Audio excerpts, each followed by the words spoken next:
Hey guys, today we want to talk about what is rich in the Philippines. Today I want to talk about this because we did this video a long time ago, and it's about time we did a 2023 version, and this here is more updated. I found this, and this is this year's numbers.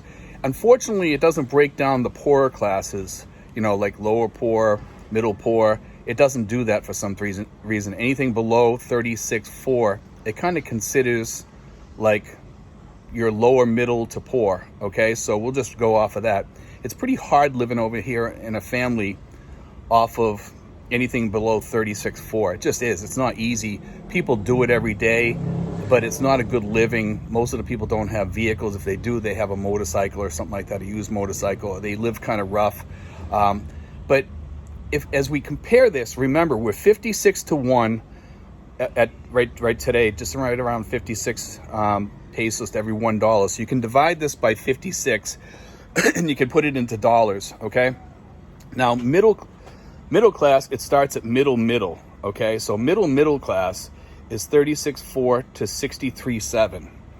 Okay, now that's right around, if you go in the middle there, it's about, I'll say about $1,000, somewhere in around there. Now that's middle class, okay? And at the lower end, it's probably like around 700, somewhere around there. But upper middle class here, now this is upper middle class in the Philippines, 63,700 to 109,000. Now that's a lot different. That goes up. 109 is roughly about, it's about $2,000. Okay, the 63 is closer to just a little bit above 1,000. Okay, so that's like $1,000 to $2,000. Now in the United States, we all know living on 1,000 to 2,000, especially if you're from Massachusetts and other states, you could do it, but it's rough. It's rough living with today's rents back in the States. Everybody knows that the rents over there are pretty high, even if you get a studio or something like that, or you live in a rundown building. Now here's the kicker over here, and this is really interesting.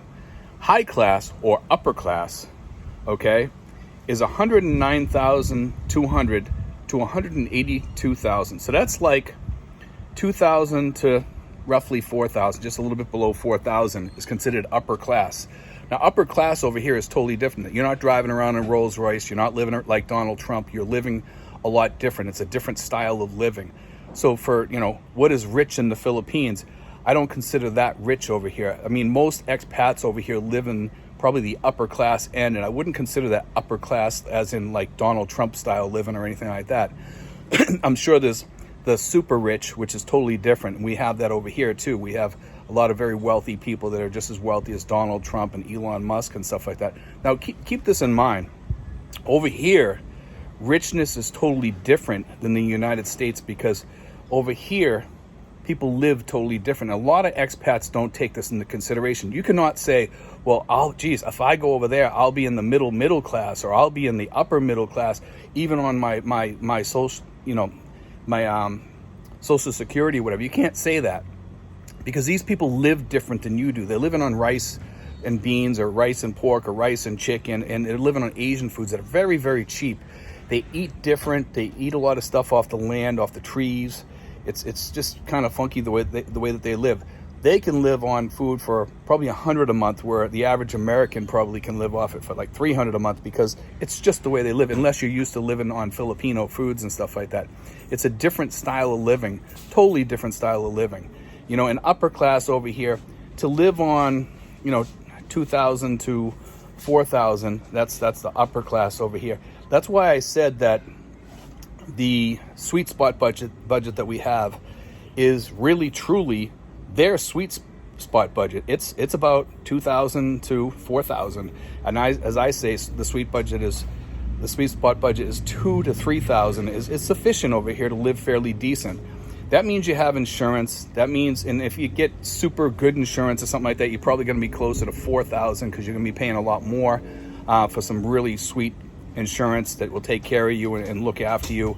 And don't forget, over here, they can kick you off insurance too. If you have a lot of issues and stuff like that, they're not going to insure you. Also, usually there's a year waiting period. They try to check. It's like a just a kind of a test to see what your pre-existing conditions are and everything. And you got to kind of be, you know, relatively careful over here with your insurance, because if you submit a lot of stuff all the time, they might just, you know, cut you off and say, well, next year we're not going to reinstate this. It's just something that they do over here. It's something you got to be careful of.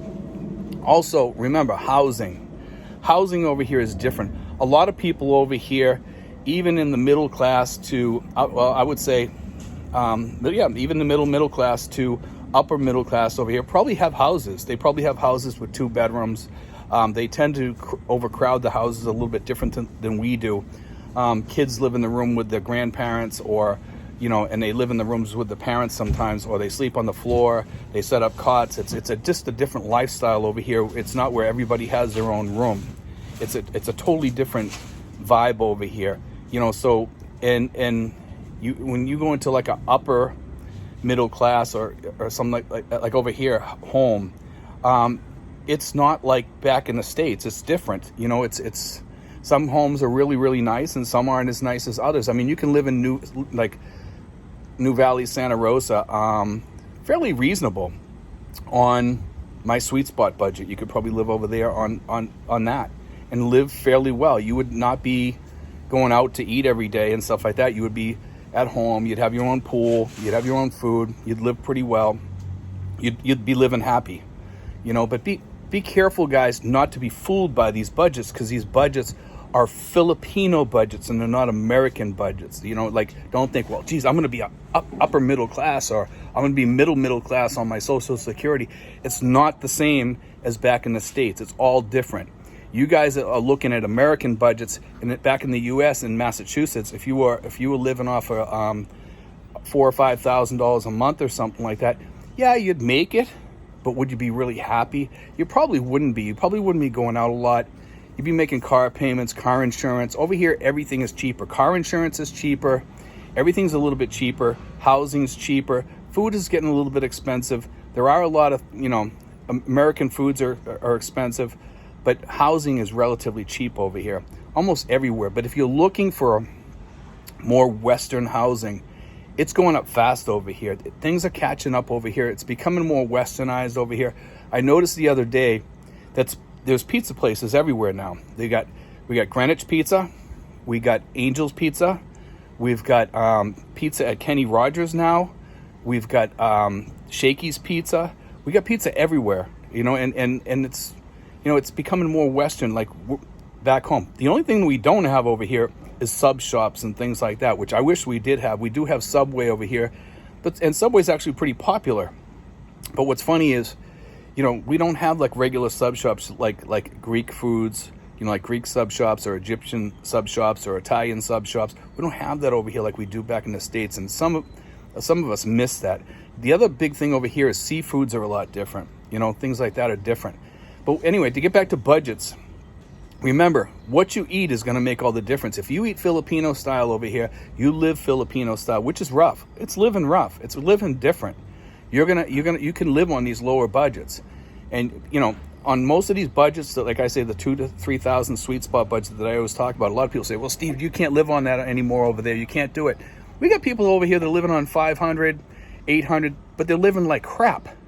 And some of them say, Steve, I don't live like crap. I live really good. I live out in the provinces. Yeah, but are you really living what most retired people the way most retired people want to live? I don't think so. Living out in the provinces is living different. You don't have all the things that you have back in the U.S. You will miss a lot of things here.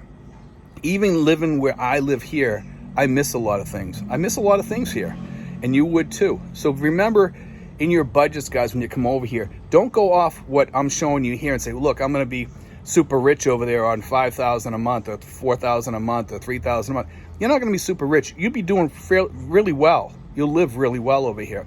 Even in the sweet spot budget of $2,000 to $3,000, we have people over here that are single, and you can live a lot cheaper if you're single. But if you have a girlfriend, you're going out with her, you're going to the movies, you're going out to eat a lot, it's going to cost you more. Whereas if you're single and you're not going out much, your costs are going to be way, way down. Anyway, guys, God bless, take care, and I hope you enjoyed today's show.